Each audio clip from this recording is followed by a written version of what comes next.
YouTube, just 2 days ago, wound up putting a restriction on our account. And the reason why they put in a restriction on our account is because they said I had a video from April of 2016 entitled ISIS Trains Small Children. In the video, there's absolutely no violence. Nobody's getting their head chopped off. Nobody's getting blown up. Nothing. It's just a video showing how it is that ISIS is, in fact, taking small little children and training them to be terrorists. Since then, YouTube has put on restrictions, new community guidelines of what you can and cannot post. Meanwhile, I don't see how it is that that video falls underneath those guidelines. And I don't play games with that kind of stuff, because I know at any given time that they'll just turn around and pull out their liberal flag and flag it on me. So I left that video up there not thinking anything of it. And so now they have suddenly found cause to restrict our account. So we're not allowed to do any live streaming on there anymore. So for those of you who are watching me on the app and you see Mark Suter is the guy who developed the app. That's why that's like that. So we have to be in the penalty box there for 90 days. So we'll use Mark's account and until it winds up going. Also, if you're watching the app, because I know 2,500 of you yesterday alone downloaded it, and I look like a little postage stamp, just double click me on your iPhone if that's what you're doing, or just turn it sideways on your Android, and I should come full screen to you. As far as those of you ask about the whole commenting thing on our app, that is something that we are developing. It's not something that can be just done overnight. Okay, we got that out of the way. Our crowd is at 2,500. We shall begin. Yesterday, I gave you a very easy to understand explanation as to how it is that our immigration system is heard of in all your days. And I appreciate that in a big way. If you have not seen that video and you want to watch at least the first couple of minutes of it to understand what we're talking about, you could find that at DennisMichaelLynch.com. You click on the Walk and Talks, and it will be the video underneath this one. I have forwarded that video, by the way, to my buddy Tucker Carlson over at Fox News. And I said to him, Tucker, I don't do the television thing anymore, creating my own network. But if you find interest in it, let me know. I might change the rules for your show anyway. So we'll see. Stay tuned. All right. Now we're going to continue from there. So since we did that video yesterday, that walk and talk yesterday at 4 o'clock, what did we have? We had massive protests at JFK Airport in New York City because we detained people that, look, according to the order, should have been detained. It's that simple. If you think that we're going to create these executive orders and you think that we're not going to implement them, well, then you're crazy. And that is a function, by the way, of a country who has lived under a president who doesn't follow the law for 8 years. So what has happened is that these people are so used to the fact of just being able to, we do whatever we want. And we make the laws as we like, and we interpret the laws as we like. And no, there's a new sheriff in town. His name is Donald J. Trump. And he's like, no, you don't understand something. It's not the way it's going to be anymore. I put down an executive order, or I say, here's what the law is based on the fact of what it's really read like. No false interpretations. We're going to enforce our immigration laws. And I have every single right to sit here and do this and to protect the American people. And therefore, we're going to do it. And he puts it in. What do you think? We're going to pretend like it's the law? And so now everybody is getting all crazy and everybody's getting all uptight and all about the fact that, we're detaining people. And what do? They start these protests at airports, at one of the busiest airports there is in the world. They're going to start protesting. And those protests took off into other airports across the country. And then, of course, the mainstream media has to start playing videos all over the place of children crying in Syria, and trying to make it like the president is this evil hater, the next coming of Hitler.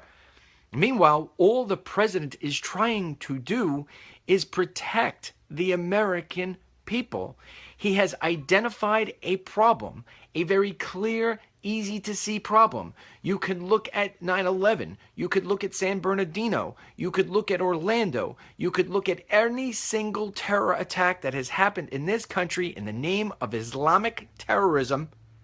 And it is very easy to see that the reason why this sort of stuff happens is because we don't have a good vetting system. We just don't have it. And because Islamic terrorism and Islamic jihadists are spreading like a cancer on steroids, we have a problem that is exponentially growing. It is metastasizing. The FBI at any given time has over 1,000 cases that it has to chase after. And what President Trump is trying to do is he's trying to change the ground rules. Instead of being a country that chases after problems, he's trying to be a leader who has this country get in front of problems. So this way we don't have to bow our heads and pray for victims who lost their lives in a terror attack. He doesn't want it to happen anymore. That's it. The media wants to call it a Muslim ban. It's not a Muslim ban. It's a refugee ban. It is a temporary ban. It is a basic slowdown. It is common sense. If you're going too quick and you're missing the exits, if you're going too quick and you're hitting the speed bumps too hard and you're flying all over the place, slow down. Catch your breath. Get yourself together and figure out how to do things smarter. This is by no stretch of the imagination people stepping up like Trump and Lynch and Ann Coulter and all the different people who believe in what we're doing right now. This is not us saying we hate immigrants. This is not us saying we hate anybody. This is not about being anti-anything. It's about being pro-America. When did it not become fashionable to be pro-America? I've talked about this a million times. When you get on an airplane and you sit down, even with your kid next to you, right? What's the first thing that the airline steward or stewardess says? In case of an emergency and the air masks drop down, put the mask on yourself before it is that you put it on the person next to you. Now, as a parent, that sort of goes against the grain because each parent should be of the mindset that you will give your life to save that of your child. But the point is that the reason why you put the air mask on your face first before the person next to you is because if you're not healthy, you can't help anybody. Right now, the United States of America is not healthy. It is very sick. And that's why we elected a president who we think was going to come in and to fix these sicknesses. And he's doing exactly, as hard as it may be, he's doing exactly what the leader of not only this country, but the free world has to do. We do not want to be Europe. I'm telling you, right now, that's the pace that we're at. And so he pulls up this executive order, he puts it out there, the Department of Homeland Security says, yeah, we're going to do it. And what happens? You get protests. Well, let me tell you one of the things that happened in this protest, which I think was completely despicable. If any of you have been in New York City over the last, I don't know, it's got to be at least 10 years, surprisingly, too, if you think about it, after 9/11, and you try to hail a cab, I defy you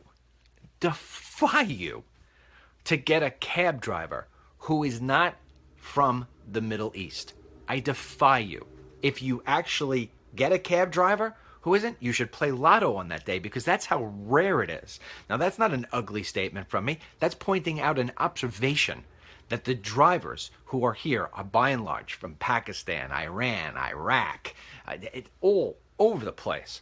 I'll talk to many of them. If they're nice and they'll talk to you, many of them won't. Or many of them have attitudes. That could be a little bit of New Yorker wiping in on them. But regardless of the fact, when this protest was taking place at JFK yesterday, the taxi cabs, all the alliance of taxi cabs got together and said, we're going to protest too. Guess what we're going to do? We're not going to go pick up any passengers from JFK for an hour or so. And so passengers that were coming in off the airplanes, that were looking for a ride home or to start their vacation or to get to a job, a meeting, some kind, wherever they were going, they were stranded at JFK because the busiest airport, basically one of the busiest airports in the world, doesn't have cab drivers coming to pick them up because they're protesting that the president has put in safety measures to ensure the fact that there's not another 9/11. This kind of crap can't be permitted to happen. This kind of stuff has got to be stopped. This is why President Trump was elected. Like it or not, this is why President Trump is elected. And so what do you get? The next thing you get is you get Hillary Clinton. Hillary Clinton turns around and takes advantage of this, shining the light back on herself now that she's thinking about doing a run for mayor of New York City. Okay? She shines a light back on herself saying that, this isn't us, meaning what's taking place with Trump's executive order. This isn't us. Well, yeah, you know what? She's got a certain point there. This isn't us, because the United States of America has stopped enforcing its laws. The United States of America no longer enforces its immigration laws. And stupid politicians who can't find their buttocks with both hands will get up there and say these fashionable words. We need comprehensive immigration reform. No, we don't. Our immigration laws work perfectly when they're enforced, but they're never enforced. So she's right. This is not who we are. And that's why President Trump is reversing it. And we're getting it back to the way we should be. Okay, Hillary? First time you've probably told the truth. But then it gets even worse. The ACLU, which is to me one of the most dangerous organizations there is, one of the most un-American organizations there is in this country, they go and they start filing suits and they start working with the courts. And so a judge in Brooklyn turns around and puts a temporary stay on the order that President Trump has put in, right? They're going to show him up. Okay, well, here's the problem. To you, Mr. Judge, or Mrs. Judge, I don't even know who the judge was. DHS puts out a statement. Department of Homeland Security puts out a statement today, and I'm going to read it to you. You ready? The president's executive orders remain in place. Prohibited travel will remain prohibited, and the U.S. government retains its right to revoke visas at any time if required for national security or public safety. We will faithfully execute the immigration laws, and we will treat all of those we encounter humanely and with professionalism. You bet your buttocks. And let me tell you, the guy or the gal who wrote that statement probably wrote it with a humongous smile on his or her face. And I will tell you why. I have dealt with these people from DHS. I have dealt with the people from Customs and Border. I have dealt with immigration officials.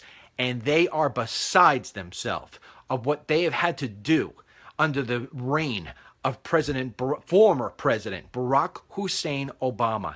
These people, you think that maybe some days you don't like your job? Imagine being one of these folks. You signed up to protect the United States of America. You signed up to protect sovereignty. Many of these people are former military guys and gals. All right, they sign up for this, and what do they do? They're told by the president not to do your job. So it's a double hit.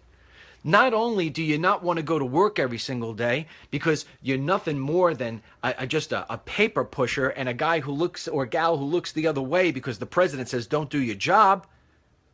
But on top of that, if you strip away your job, you're a U.S. citizen and you're sitting there watching your country crumble. These people, they love Trump. They love Trump. They're finally back to work.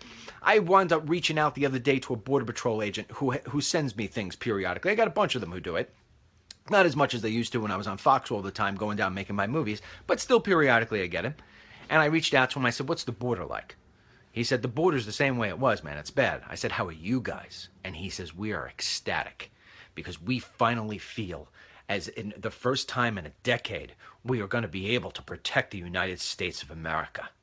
All right? These people are ecstatic. So you want to know, Mr. Judge, Mr. Liberal Progressive Judge, you can take your stay and you can shove it where the sun doesn't shine.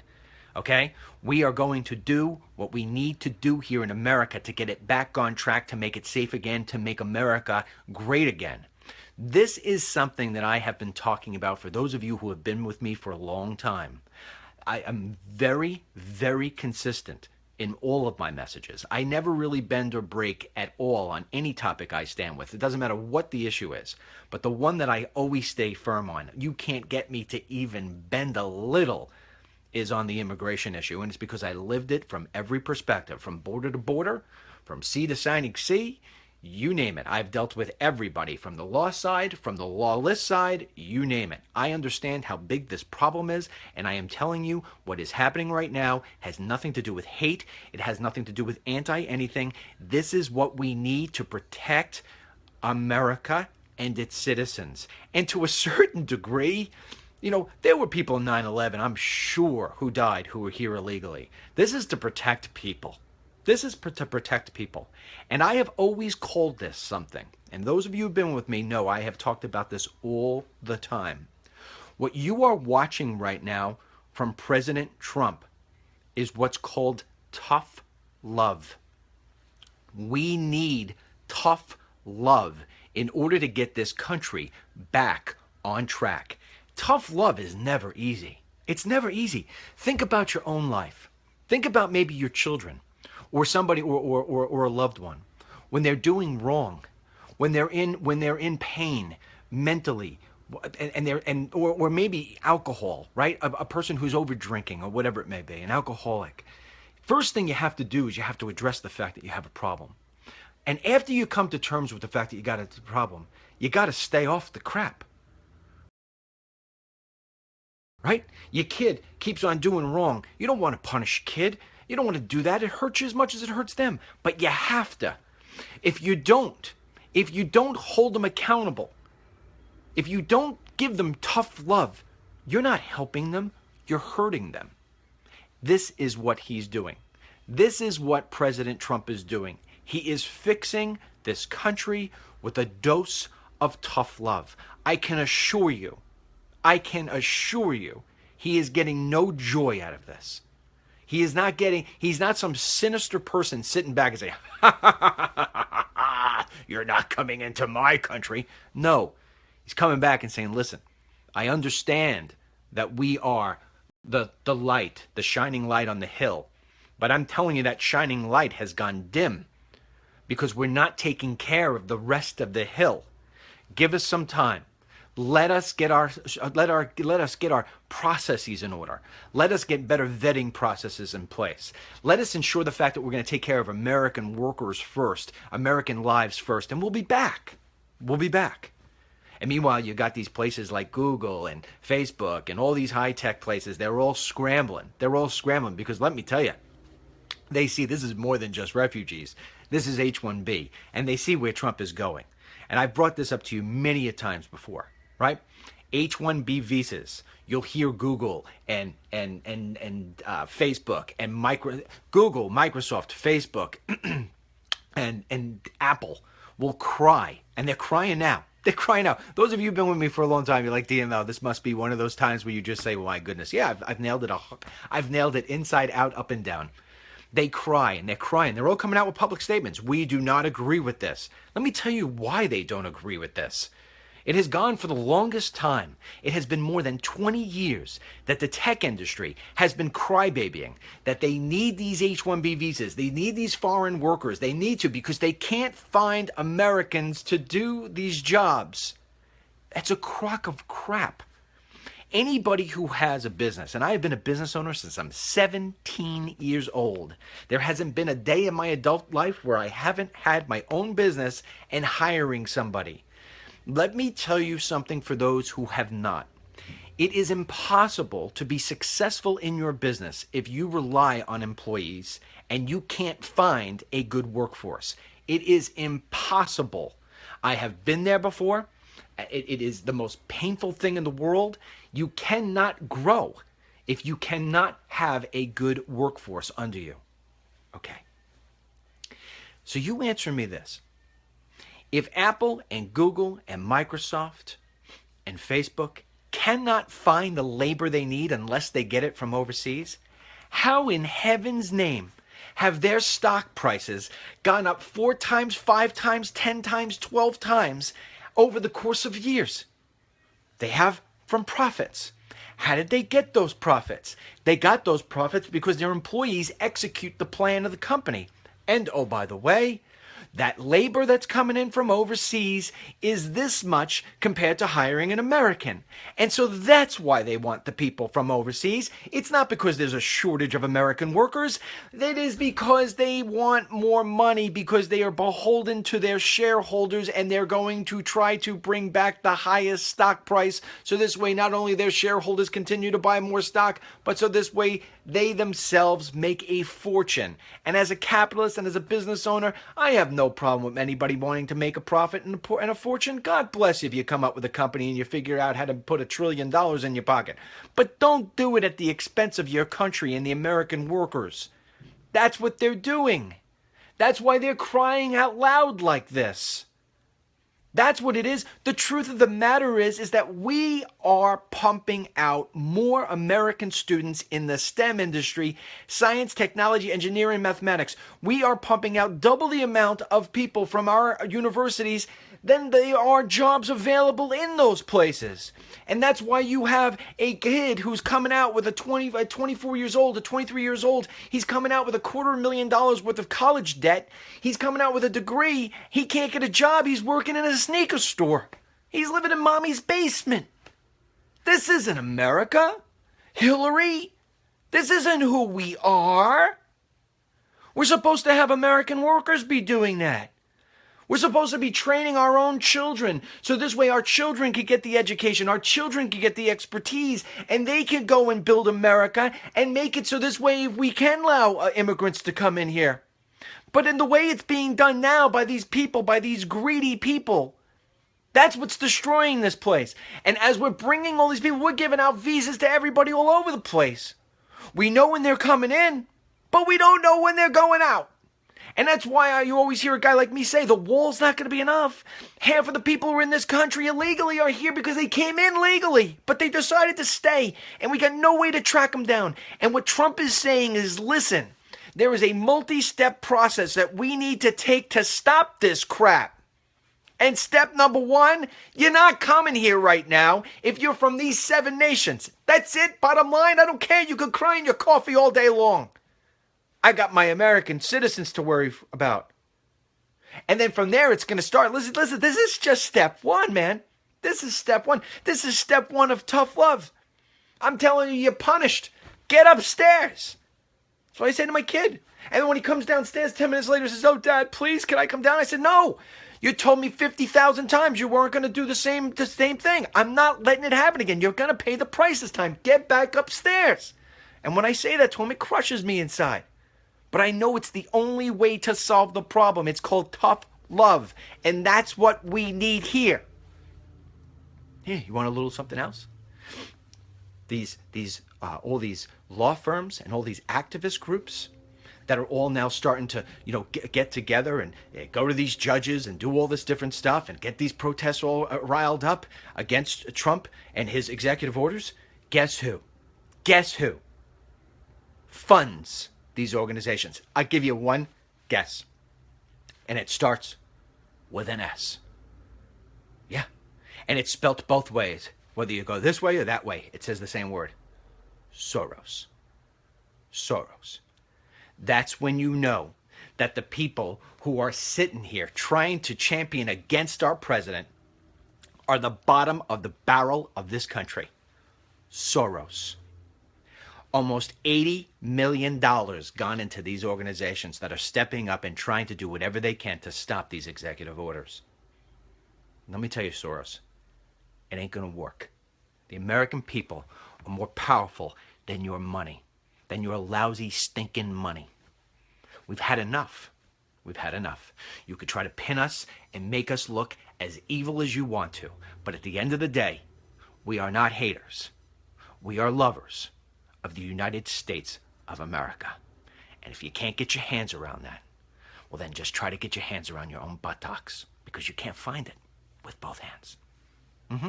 Now, we have more. I put out a poll. And I asked you, do you think the president will cave on his refugee ban?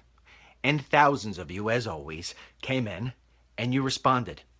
93.2% of you said he will not cave.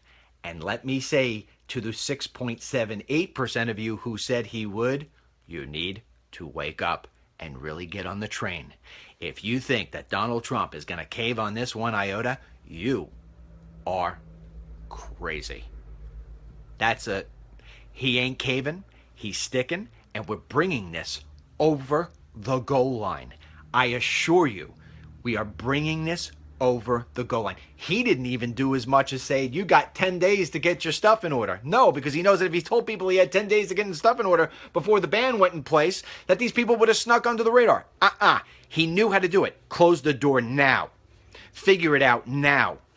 He's telling these people, he's told DHS, you got yourself 90 days. Get it together and come back to me and tell me how it is that we can get these people coming back into our country, albeit in a slower pace. Tell me how it is that we get them in with better vetting. And that's what it's going to come back to. It better come back. If it doesn't come back, you're going to see me go like this, okay? It better come back that they say one of the ways that we can ensure the fact that we have better vetting, Mr. President, is that we lessen the amount of people we're taking into this country legally every year. Because right now we're taking in more people to the United States of America than all other countries combined around the world are taking in. Okay? We can't be taking in this many people. All right? We are overflowing. It goes back to the I Love Lucy. We've got this conveyor belt of all the chocolates going past us, and we can't get to them, man. And people are sliding by. You combine that with your wide open borders, we've got our pants down around our ankles. That's the real way you talk about it. We got our pants down around our ankles. We are vulnerable. We are naked, and we are in big trouble. We continue to do this. So now the president will come back and say we're going to lower immigration levels. Music. Now, listen to what I just said. I didn't say we're going to end immigration. We're going to lower immigration levels. Because the fact of the matter is these refugees are coming over here. We haven't even talked about the financial part of it. We're just talking about the terror side of it. These refugees are coming over and they're sitting on welfare. They're taking cash assistance. They're taking home assistance. They're taking EBT cards. That stuff was made for the American people. You kidding me? We've got more people right now because of Barack Hussein Obama on poverty row. We got tent cities. You want to talk about America? What we are and what we aren't, Hillary? I'll tell you what we aren't. We're not a tent on the hill. I go to these places, Hillary, not like you, okay, you haven't driven a car in 20-something years. I've driven this country numerous times. I was just in San Francisco less than a year ago with my daughter.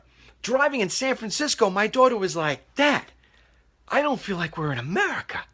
Tents all over the street. I mean, in the street, you walk out of hotels that are costing $700 a night. You walk out, there's tents on the front. You walk down the block, you drive everywhere, there's tents all over the place. People pissing and pooping in the street. You think that's America? That's Obama's America. You want to give EBT and housing assistance to refugees coming over, and you want to leave Americans, many of these people veterans, in the street? What's wrong with you? What is wrong with you? What are you sprinkling on your freaking Fruit Loops? That's not the way it works. I was just in Washington, D.C., a week ago, watching our president be inaugurated. I get out of Union Station where there's always cabs. And they said, no, you can't go here. We have this blocked off because of the inauguration. You got to walk to the back. Go to the back of Union Station and you can pick up a cab there.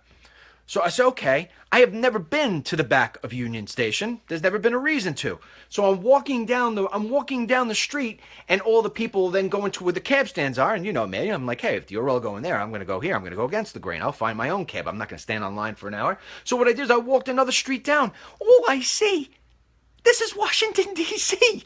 This is literally outside Obama's window. There are tents lined up, people sleeping like this on the curbs. You gotta walk over them. It's nuts. It's absolutely nuts. I've never seen anything like it. Why aren't we taking care of these people instead of taking care of refugees coming over?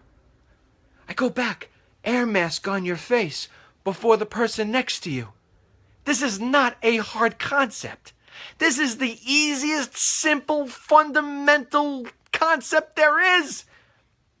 And yet Democrats and the mainstream media can't get their hands around it. And then you got this guy, Mini Obama, in a white man's skin up in Canada, the Prime Minister, what's his name, Trudeau, whatever his name is, I don't know, putting out a tweet.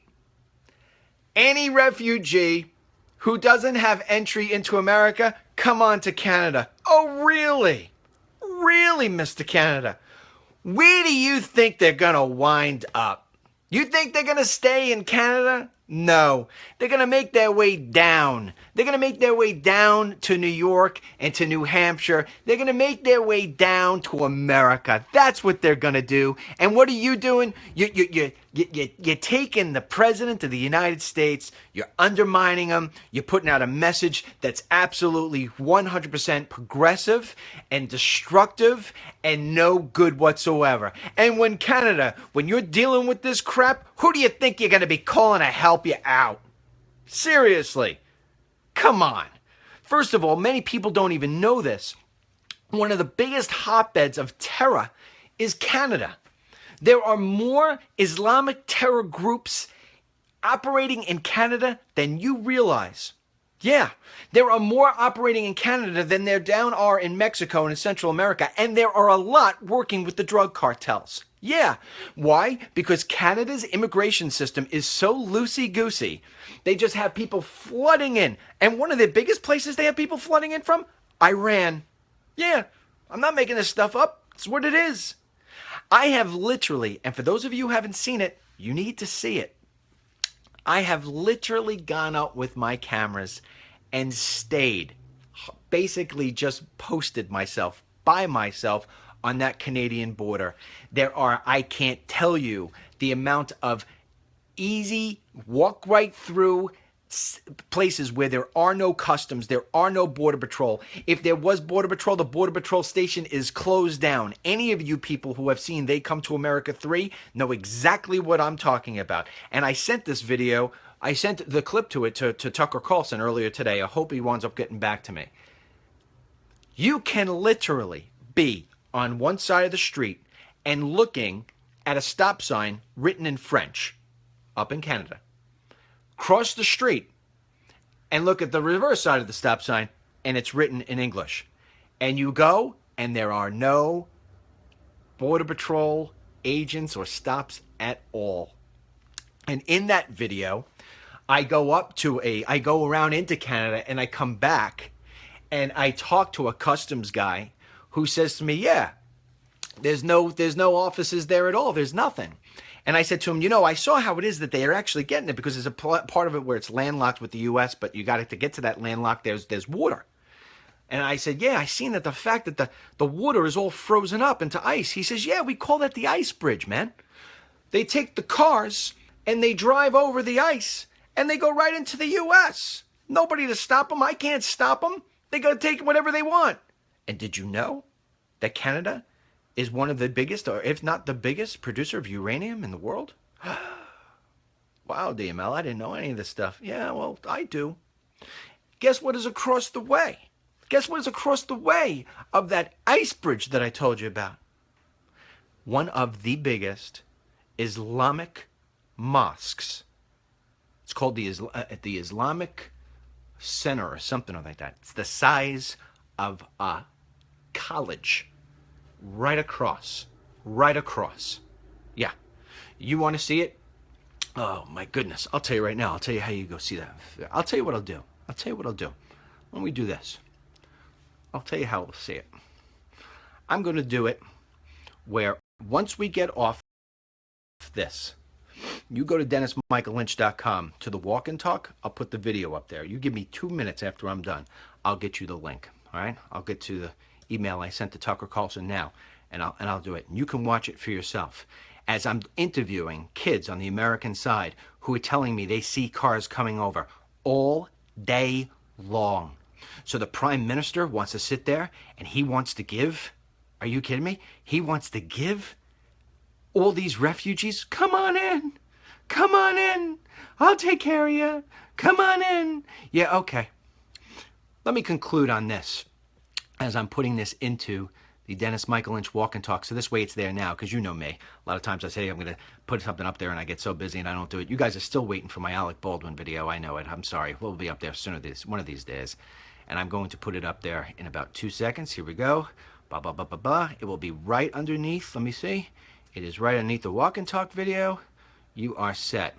Okay, so it's up there right now. It says DML Walk and Talk Sunday 129. You could go there and see what I just talked to you about Canada. Yeah, you take a look at it and you come back and you say, you know what, DML, you're 110% spot on. All right, and so that's how we're going to end this. That's how we're going to end this today, because you know why? That I gave you everything you need to know. You take all of this. I hope you take this video and you share it right now on your Facebook. Yesterday, you guys are always sharing the Walk and Talk stuff. Yesterday, almost 200,000 people have watched what we did yesterday on Walk and Talk. Let them turn it, and even though we're sitting and talking, let them see this again today. You are the most powerful person right now in America. You have no idea how powerful you are, because you have that share button. And the more you share, the more you get the word out, the less our president is going to have to take the beating that they're trying to give him every single day. People will just start turning off the mainstream media because they'll realize the fact that they are being lied to. Lied to. Okay, so let me close on this. If you haven't gotten the app yet, like the 2,500 people yesterday who got the app, all right, and it's saying, thank you, Dennis, for this app, because you get this stuff all day long. You go to the iOS store or you go to the Google Play Store, depending on your Android or your iPhone, and you just search for Dennis Michael Lynch. You'll find the app. You download it. It's 100% free. That's that. I don't know what else to tell you. You go to DennisMichaelLynch.com all day long, you get this stuff. We have people working 24/7 around the clock. Keep on adding new people. We are not going to stop. We're not going to. I just bought all brand new cameras. We're going to have our studios up soon. It is going to be intense. So I want to say thank you very much, because you folks are the ones who have helped power this whole thing. All right? And that's that. So you enjoy the rest of your Sunday. And I will either see you tomorrow or Harlan will see you tomorrow, one or the other. But in the interim, please get the app. The other thing about the app that's very important is one of these days, like I started off telling you about the whole YouTube thing, that's kicking us off for something so stupid. A video saying about ISIS is training children. Don't you think people should know about this? You want to get rid of it? There's nothing bad about it. I'm telling you, it's a matter of time before everything in your feed is dictated to you.